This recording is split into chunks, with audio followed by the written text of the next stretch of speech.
par Lucien Ouédanou. Justin Vieira, un grand pionnier de la presse africaine, nous quittait le 13 janvier 2022, à Abidjan, dans sa 87e année. Il s'en va juste un an après son ami LDF, le ministre Laurent Donafologo, dont il avait été le conseiller technique, m'a fait remarquer le ministre Auguste Mirmont, ancien directeur général de Fraternité Matin, lui aussi de la génération des pionniers. Homme de radio, Justin Vieira avait été rédacteur en chef de Radio Dahomey, autour des années 1960, et a renoué avec ce média en créant la radio Abidjan 1, dans les années 90. Dans l'intervalle, il s'est fait connaître surtout comme grande plume et patron de presse, notamment en tant que rédacteur en chef de Jeune Afrique, à Paris, fondateur du quotidien panafricain Le Continent, Paris, Tunis, Abidjan, directeur de l'hebdomadaire Ivoire Dimanche. Évoquant les pionniers de la presse africaine, aux alentours des indépendances, Thierry Perret note ceci: dans le temps des journalistes, l'invention de la presse en Afrique francophone, les premiers journalistes africains exerçant régulièrement, ou ayant un statut reconnu, se comptent sur les doigts de la main. Au Togo, au Dahomey, nombre de publications sont animées par des nationaux, mais le dilettantisme est de rigueur, seul à la radio nationale du Dahomey Justin Vieira, qui deviendra une figure de la presse, en Côte d'Ivoire et au-delà, est professionnel. 1. Avec Ben Yemde Houphouët-Boigny fin 1963, Justin Vieira entre à Jeune Afrique, à Paris, dont il deviendra le rédacteur en chef. Quelques années plus tard, en 1969, en reportage à Abidjan, il aura avec le président Félix Houphouët, une rencontre impromptue, décisive pour la suite de son parcours professionnel et personnel. Depuis l'adolescence, a confié Justin Vieira à Frédéric Gramel, j'éprouvais de l'admiration pour Félix Houphouët-Boigny. À Jeune Afrique à Paris, avec Béchir Ben Yemde, j'ai appris le métier de journaliste. Avec Houphouët-Boigny à Abidjan, je suis allé à l'école de la vie.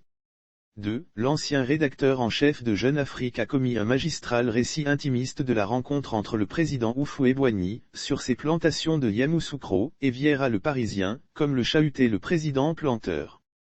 On y trouve une clé de sa décision de quitter Paris pour Abidjan, où il a créé la société d'édition Inter-Afrique Presse. Épanouissement de la presse libre sur le sol d'Afrique debout, longuement, le président Houphouët-Boigny me prodigue des conseils, révèle Justin Vieira. Il m'assure de son soutien dans tout ce que je vais entreprendre en vue d'accroître la capacité d'épanouissement de la presse libre sur le sol d'Afrique. Jusqu'à son éloignement de la gestion effective du pouvoir suite à la maladie, il a tenu parole. 3. Le boss à Ivoire Dimanche, nous appelions Justin Vieira, boss. J'ai eu des relations de travail privilégiées avec le boss. Mes premiers contacts indirects avec Monsieur Vieira remontent à 1980 à 1981 où, étudiant en journalisme et doctorant en lettres à l'université de Dakar, je proposais des articles à la rubrique littéraire du quotidien panafricain Le Continent qu'il venait de lancer à Paris. Quelques années plus tard, j'ai eu l'agréable surprise de recevoir une lettre de Monsieur Vieira. Très intéressé par une interview avec un universitaire nigérian, que j'avais publié dans Afrique Nouvelle, il me priait de lui fournir de la documentation sur le sujet, un siècle et demi de littérature écrite en langue yoruba. Justin Vieira était un grand passionné de littérature et de culture. Il lisait beaucoup. En 1986, le boss m'a fait rejoindre l'équipe d'Inter-Afrique Presse, à Abidjan, pour prendre la responsabilité du service des publications, avant de me nommer secrétaire général de la rédaction d'Ivoire Dimanche. D'après mon expérience, le boss Justin Vieira avait le flair pour détecter les potentialités de ses collaborateurs. Il savait les pousser à révéler leurs capacités, en leur accordant à la fois toute confiance et protection dans les responsabilités qu'il leur confie. À mon sens, c'est à ces talents qu'il doit d'avoir su constituer, avec la rédaction d'Inter-Afrique Presse, cette équipe de professionnels talentueux et imaginatifs, on voudra bien le reconnaître rétrospectivement, qui ont fait le succès du magazine Ivoire Dimanche, tiré parfois à 80 000 exemplaires et crédité, à l'époque, de la plus forte audience d'Afrique francophone.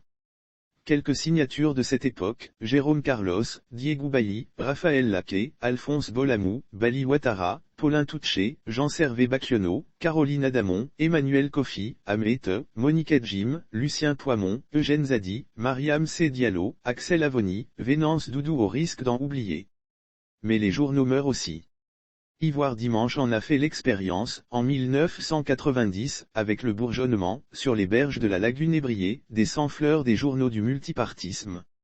Anticipation. Anticipant les opportunités de la publication assistée par ordinateur, le BOSS avait investi dans des équipements qui avaient permis à Inter-Afrique Press d'être un pionnier dans les prestations de préimpression pour les nouveaux journaux. Il a ensuite bouclé la boucle en retournant à son média d'origine, la radio. Le pionnier a découvert des équipements légers et de nouvelles technologies. Cela a dû orner son visage de sourire d'enfant émerveillé, en pensant aux lourds nagras et autres interminables bandes magnétiques de ses premières années de jeune journaliste radio. Faisant déjà, en quelque sorte, le bilan de sa vie, en 2005, le BOSS, grand croyant, dans son témoignage confié à Gramel, a résumé « J'ai vécu une vie de dur labeur, créant ou animant des journaux à Abidjan, Londres et Paris, accueillant sereinement succès et échecs. N'est-ce pas là une épitaphe? Merci pour tout, BOSS et adieu. » Lucien Ouedanou, journaliste ancien secrétaire général de la rédaction d'Ivoire Dimanche, président du conseil exécutif du Cénacle des journalistes seniors de Côte d'Ivoire. Un Thierry Perret, le temps des journalistes. L'invention de la presse en Afrique francophone, Paris, Cartala, 2005, 3 à 122 p. De Justin Vieira, Milieu Homo. Dans Rencontre avec Félix Houphouët-Boigny, sous la direction de Frédéric Gramel, Abidjan, Fretma Editions, 2005, 424 p.